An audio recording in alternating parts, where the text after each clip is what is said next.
Bismillahirrahmanirrahim. Assalamualaikum warahmatullahi wabarakatuh. Baiklah, kami dari kelompok non-medis Angkatan 4 Gorontalo akan memperkenalkan rapid cat. Di mana pengertian dari rapid cat ini adalah alat bantu yang dapat digunakan untuk pengambilan sampel barang bukti pada kasus kekerasan seksual. Sehingga saat akan melakukan pemeriksaan, alat-alat sudah tersedia dan siap pakai. Adapun isi dari rapid cat tersebut ada 12 amplop dan 1 kotak pengumpulan bukti. Kami mulai dari amplop nomor 1, yaitu tata cara penggunaan kit kekerasan seksual. Dan di dalamnya berisi tata cara pemeriksaan dan pengumpulan bukti kasus pemerkosaan dan alur pelayanan. Dan kemudian ada 2 lembar label berisi yang akan diisi dengan tanggal, bulan, dan tahun pemeriksaan. Kemudian setelah kita isi, kita letakkan lagi ke dalam amplop. Kita kunci amplopnya dan kita tanda tangani. Kemudian kita letakkan ke dalam kotak pengumpulan bukti. Kemudian untuk amplop nomor 2, inform konsen dan anamnesis kekerasan seksual yang di dalamnya berisi lembar inform consent atau lembar persetujuan pemeriksaan dan formulir riwayat kasus. Kemudian setelah kita isi, kita letakkan lagi ke dalam amplop.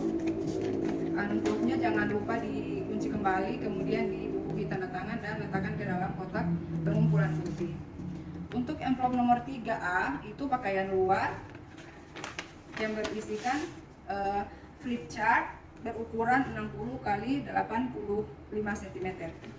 Minta korban untuk letakkan kertas flip chart di atas tempat yang rata, minta korban berdiri di atas flip chart dan lepaskan semua pakaian luar korban. Kemudian kita bungkus dengan kertas flip chart dan kita simpan ke dalam amplop. Kemudian kita kunci lagi dan bubuhi tanda tangan. Kemudian kita letakkan lagi ke dalam kotak pengumpulan bukti. Kemudian untuk amplop nomor 3B itu pakaian dalam. Di dalamnya berisi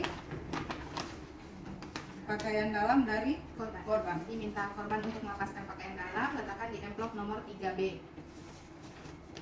Kemudian amplopnya kita kunci lagi, bubuhi tanda tangan dan letakkan kembali ke kotak pengumpulan bukti. Kemudian untuk amplop nomor 3C itu benda asing sekitar tubuh korban. Jadi kalau ada benda asing yang pemeriksa dapati di sekitar tubuh korban, masukkan ke dalam amplop nomor 3C. Kemudian jika amplopnya berbentuk seperti ini, kita beri perekat dan bubuhi tanda tangan. Kemudian kita letakkan lagi di kotak pengumpulan bukti. Kemudian untuk amplop nomor 4 itu kotoran dan cairan sekitar tubuh korban yang berisi plastik perekat 2, ada tusuk gigi, potong kuku, dan cotton bud. Jadi jika pemeriksa menemukan ada cairan di tubuh korban, ambil menggunakan cotton bud, kemudian simpan di dalam plastik perekat. Kalau untuk tusuk gigi, untuk mengikis kuku korban, jadi langsung ditampung juga di dalam plastik perekat, atau bisa juga langsung digunting kuku korban dan disimpan dalam plastik perekat. Kemudian kita isi lagi ke dalam amplop coklat, kita beri perekat dan bubuhi tanda tangan. Terus letakkan kembali ke kotak pengumpulan bukti. Yang berikut amplop nomor 5 yaitu sisiran rambut kelamin korban yang berisi flip chart ukuran 60 x 42, sisir serit 1, amplop kecil 2 lembar, sama plastik perekat 2 buah. Jadi kita minta korban buka kertas flip chart, letakkan di tempat yang rata, minta korban berdiri di atas kertas flip chart, kemudian sisir rambut kemaluan korban, lalu helai rambut yang rontok atau apapun disimpan di dalam plastik perekat, simpan di amplop kecil. Kemudian kita letakkan lagi di dalam amplop, kita beri perekat dan kita bubuhi tanda tangan. Kemudian kita letakkan lagi ke dalam kotak pengumpulan bukti. Amplop berikutnya itu nomor 6, cabutan rambut kelamin korban yang berisi amplop kecil 2 lembar dengan plastik perekat.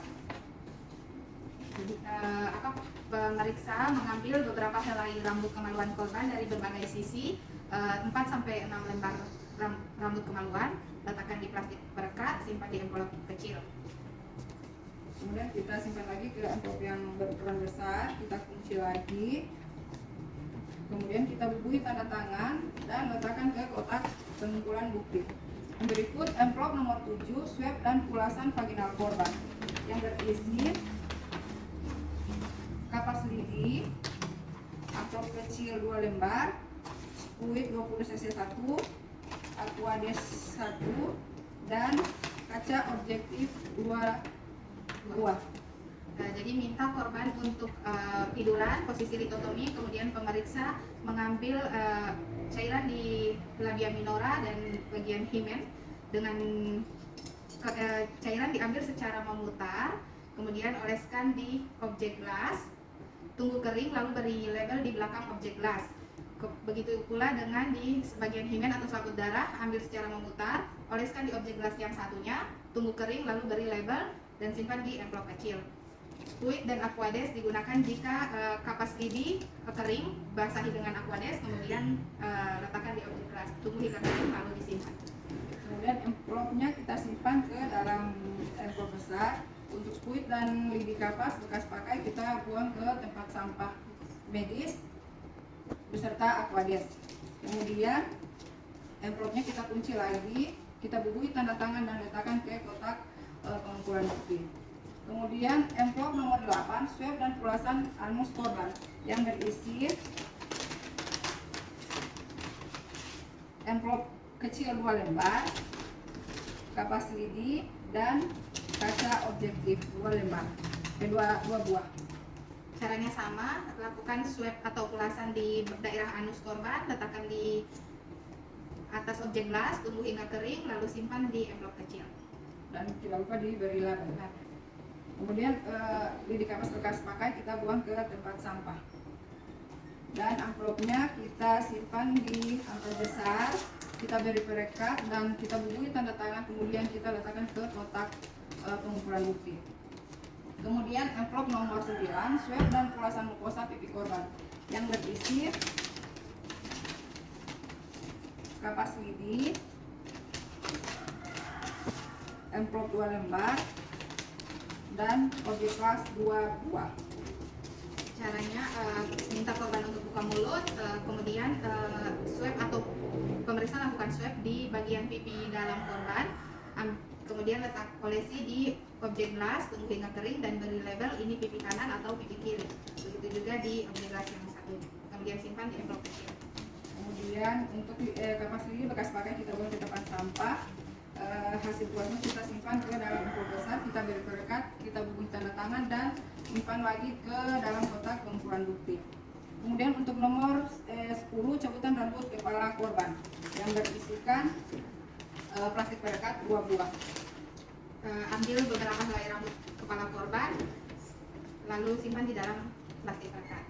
Kemudian kita letakkan lagi ke dalam amplop, kita beri perekat, bubuhi tanda tangan dan simpan ke dalam kotak pengumpulan bukti. Untuk amplop nomor 11, sampel urin korban yang berisikan wadah untuk urin dan plastik perekat. Minta korban untuk buang air kecil, tampung di wadah urin, kemudian pastikan tutupnya rapat, tidak tumpah, lalu simpan di wadah plastik perekat yang tebal. Kemudian kita simpan lagi ke dalam amplop, kita beri perekat dan bubuhi tanda tangan dan simpan ke dalam kotak pengumpulan bukti. Amplop terakhir yaitu nomor 12, sampel darah korban yang berisikan spuit 10 cc, handskung 1 pasang, dan kontainer 2 buah. Jadi pengambilan sampel darah seperti biasa, petugas sebelumnya kan petugas sudah menggunakan handscoon dari awal pemeriksaan, kemudian ambil sampel darah, lalu letakkan di tabung kontainer, kemudian hasilnya disimpan di dalam envelope.